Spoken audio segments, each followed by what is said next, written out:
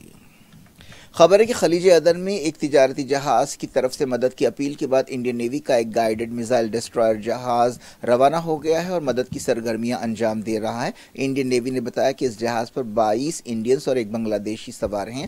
INS Visakhapatnam جہاز کو merchant شپ Marlen لینڈا کی مدد کی اپیل ملی، جس کے بعد یہ جہاز روانہ ہوا۔ اس جہاز پر میزائل مارا گیا تھا جس کی وجہ سے اس میں آگ لگ گئی۔ اس سے پہلے بھی ایسے واقعات پیش آ چکے ہیں۔ انڈین نیوی نے بتایا کہ INS وشاکھاپٹنم آگ بجھانے کی کوشش کر رہا ہے۔ غزہ جنگ کے 113 دن پورے ہو گئے ہیں۔ ایران اور پاکستان کے سفیروں نے ایک دوسرے کے ملکوں میں کام کرنا شروع کر دیا ہے۔ حال ہی میں ایران کے ایک حملے کے بعد سفارتی تعلقات متاثر ہوئے تھے۔ ایرانی وزارت خارجہ کے ڈائریکٹر جنرل رسول موسوی نے بتایا کہ ایران میں پاکستانی سفیر محمد مدثر ٹیپو اور پاکستان میں ایران کے سفیر رضا امیری مقدم اپنے اپنے دفتر پہنچ چکے ہیں اور کام کرنا شروع کر چکے ہیں۔ نیو یارک کی ایک عدالت نے ڈونلڈ ٹرمپ کو حکم دیا ہے کہ وہ ایک خاتون کالم نگار کو بدنام کرنے کے لیے ہر جانے کے طور پر $83.3 ملین دیں۔ یہ معاملہ اس دور کا ہے جب ڈونلڈ ٹرمپ امریکہ کے صدر تھے۔ ٹرمپ اس سے پہلے بھی اس کیس میں قصوروار پائے گئے تھے جس میں انہیں کالم نگار جین کیرول کو بدنام کرنے اور ان پر 1990 کے دہے میں جنسی حملہ کرنے کا الزام ثابت ہوا تھا۔ ٹرمپ نے کہا کہ وہ تازہ فیصلے کے خلاف اپیل کریں گے۔ انہوں نے کہا کہ یہ کیس انتقامی سیاست ہے اور سازش ہے اور یہ فیصلہ ایک مذاق ہے۔ ٹرمپ امریکی تاریخ کے پہلے صدر ہیں جن پر کسی جرم کے سلسلے میں الزامات لگائے گئے ہیں، لیکن انہوں نے ان الزامات کو غلط بتایا ہے اور اسے رد کر دیا ہے۔ پچھلے سال ایک نچلی عدالت نے ٹرمپ کو سیکسول اسالٹ کا قصوروار پایا تھا۔ بہار میں سیاسی بحران کے تعلق سے اب پرتیں کھلتی جا رہی ہیں۔ معلوم ہوا کہ نتیش کمار نے استعفیٰ دینے کا فیصلہ کر لیا ہے اور وہ BJP کے ساتھ مل کر حکومت بنائیں گے۔ اس سلسلے میں ایک ڈیل ہو گئی ہے۔ BJP لیڈرز کی ایک میٹنگ ہوئی۔ نتیش کمار نے جو JDU کے لیڈر ہیں اتوار کو دن کے 10 بجے لیجسلیچر پارٹی کا سیشن بلایا ہے۔ اب یہ بات بالکل صاف ہو گئی ہے کہ نتیش کمار ایک بار پھر BJP سے ہاتھ ملائیں گے۔ 2022 میں انہوں نے BJP سے تعلق توڑ دیا تھا اور کہا تھا کہ وہ اب کبھی BJP سے ہاتھ نہیں ملائیں گے، لیکن جیسا کہ کہا جاتا ہے سیاست میں کوئی مستقل دوست یا دشمن نہیں ہوتا، لیکن نتیش کمار کے اس رویے سے انڈیا کی سیاست میں نظریاتی جو کمٹمنٹ ہوتا ہے اس تعلق سے سوال پیدا ہوتے ہیں، کیونکہ نتیش کمار رنگ بدلنے میں ماہر ہیں اور اس طرح ایک تاریخ اس طرح کی رکھتے ہیں۔ نتیش کمار کے اس فیصلے سے بہار میں مہا گٹھ بندھن اتحاد مشکلوں سے دوچار ہو گیا ہے۔ معلوم ہے کہ صدر کانگریس ملکارجن کھرگے نے نتیش کمار سے بات چیت کی کوشش کی، لیکن نتیش کمار نے ان کا فون نہیں لیا اور کھرگے کو بتایا گیا کہ وہ بزی ہیں۔ JDU کے عہدیدار KC تیاگی نے الزام لگایا ہے کہ کانگریس نے کئی بار نتیش کمار کی بے عزتی کی۔ انہوں نے یہ بھی دعویٰ کیا کہ انڈیا اتحاد ٹوٹ رہا ہے۔ ایسی خبریں ملی ہیں کہ نتیش کمار اتوار کو BJP کی تائید سے چیف منسٹر کی حیثیت سے ایک بار پھر حلف لیں گے۔ کرکٹ انگلینڈ نے انڈیا کے خلاف حیدرآباد ٹیسٹ کے تیسرے دن 6 وکٹ پر 316 رنز بنا لیے۔ اب انگلینڈ کو 126 رن کی لیڈ حاصل ہے۔ انگلینڈ کی طرف سے اولی پوپ نے دوسری اننگز میں 148 ناٹ آؤٹ رنز بنائے۔ اس سے پہلے صبح کے سیشن میں انڈیا کی ٹیم اپنی پہلی اننگز میں 436 پر آؤٹ ہو گئی۔ انگلینڈ نے 246 رن اپنی پہلی اننگز میں بنائے تھے۔ بین فاکس نے 34 رنز بنائے۔ انہوں نے پوپ کے ساتھ 6ویں وکٹ کے لیے 112 رن کی پارٹنرشپ کی۔ جس وقت کھیل ختم ہوا پوپ کے ساتھ ریحان احمد 16 پر ناٹ آؤٹ تھے۔ کیا کچھ ہو رہا ہے آپ کی دنیا میں؟ آخر میں ہیڈ لائنز دنیا بھر سے ایک بار پھر دیکھیں۔ اسرائیل پر نسل کشی کا الزام ثابت، کیا دنیا یہودی ملک کو حملے روکنے کے لیے مجبور کر سکتی ہے؟ الجیریا کی درخواست پر سیکیورٹی کونسل کی میٹنگ بلائی گئی۔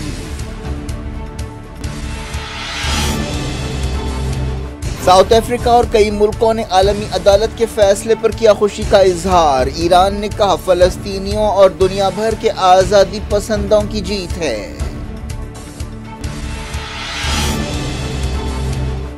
عالمی عدالت کے فیصلے کو ماننے سے اسرائیل کا انکار، حملے تیز کر دیے گئے، 24 گھنٹوں میں 174 جاں بحق۔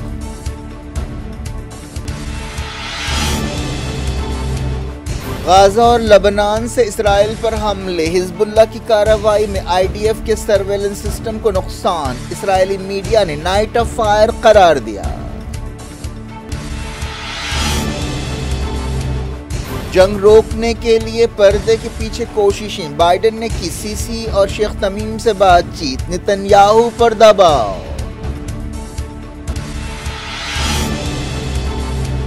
7 اکتوبر کے حملوں میں UN سٹاف نے بھی حصہ لیا، اسرائیل نے لگایا الزام، امریکہ اور اتحادیوں نے فنڈنگ روک دی۔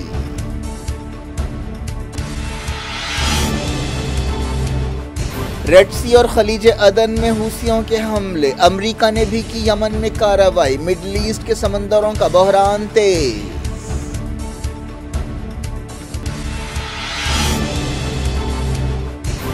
خلیج عدن میں میزائل حملے سے تجارتی جہاز میں آگ لگ گئی، مدد کی اپیل پر انڈین نیوی کا جہاز INS وشاکھاپٹنم روانہ۔ ڈونلڈ ٹرمپ کالم نگار کو بدنام کرنے کے لیے $83 ملین ہرجانہ دیں، نیو یارک کی عدالت کا حکم، سابق صدر نے سازش قرار دیا۔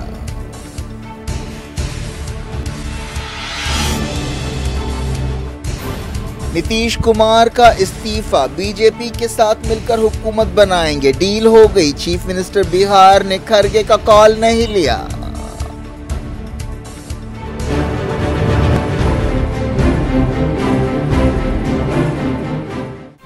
یہ تھی آج کی خبریں، شجیع اللہ فراست کو دیں اجازت اور اپنا بے حد خیال رکھیں۔